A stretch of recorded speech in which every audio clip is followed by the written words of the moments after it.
Madam, আপনি একটা help করতে পারবেন? কি হেল্প? ম্যাডাম, আপনি দেখতে পাচ্ছেন ওই চেয়ারের মধ্যে যে ছেলেটা বসে আছে না, ওই ছেলেটার গায়ে এই জলটাকে ফেলতে হবে, আর তার বিনিময়ে আমি আপনাকে 500 টাকা দেবো। রাজি কিনা বলুন? না না ম্যাডাম, এই কাজ আমি করতে পারবো না। আর তাছাড়া আমি এখানে কাজ করি, উনি কাস্টমার। আমি যদি ওনার গায়ে জল ফেলি, উনি তো আমার নামে কমপ্লেন করে দেবেন। ম্যাডাম, আমি রিকোয়েস্ট করছি, প্লিজ কাজটা করে দিন না, অন্তত আমার জন্য, নিজের মেয়ে হিসেবে কাজটা করে দিন। আচ্ছা ঠিক আছে। ঠিক আছে, আপনি তাহলে 500 টাকা রাখুন, যান।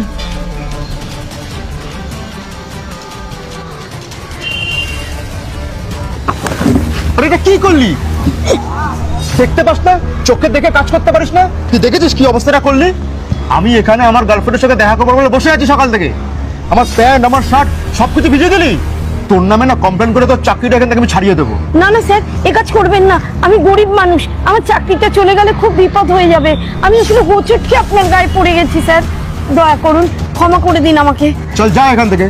আমি এখানে আমার গার্লফ্রেন্ডের সাথে দেখা করতে এসেছি বলে তোকে ছেড়ে দিলাম, নাহলে না তোকে আজকে ভালো মতন করে বুঝিয়ে দিতাম। ফট।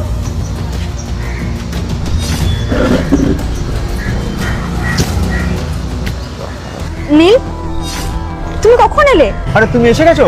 আমি তো সে কখন থেকে বসে আছি। আচ্ছা বসো বসো। হ্যাঁ, তা বলো, আমার বাবা মা বলছিল তুমি আমার সাথে কিছু একটা কথা বলতে চাও।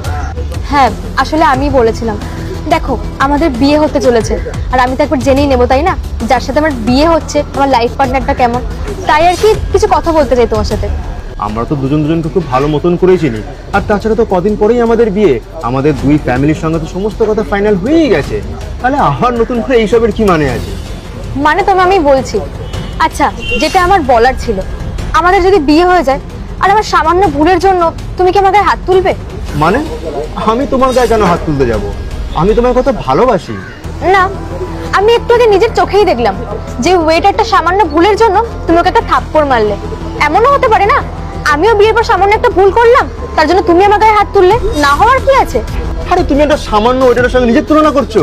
আরে আমি তোমাকে কখনো মারতে পারি? একেই দেখছো ভিজে বসে আছে, ওই ওয়েটারটা এসে পুরো জামা প্যান্ট ভিজে এক করে দিয়েছে, তুমি অসময়ে ডেকে এখানে বস করে রেখে দিয়েছো। এখন এই হেয়ালিপনার মতো কথার কি মানে আছে বলো তো? তোমার কি মাথা ফাতা ঠিক আছে নাকি? নিজের সঙ্গে একটা ওয়েটারের তুলনা করছো লাস্টে। এক মিনিট, তোমার সাথে না আমি এতক্ষণ ভদ্রভাবেই কথা বলেছি, বেলা জিজ্ঞেস করেছি, ভদ্রভাবে জিজ্ঞেস করেছি, কিন্তু তুমি কি রিয়াক্ট করছো দেখো, আর তোমার বিহেভিয়ারটা দেখো, এগুলো কি ধরনের বিহেভিয়ার? তুমি তো বলে নরমাল ভাবে কথা বলতে পারতে, বলনি। এটাই হচ্ছে মানুষের আসল পরিচয়। আরে উনি তোমার মায়ের বয়সী একজন, আর তুমি ওনার গায়ে হাত তুলেছো।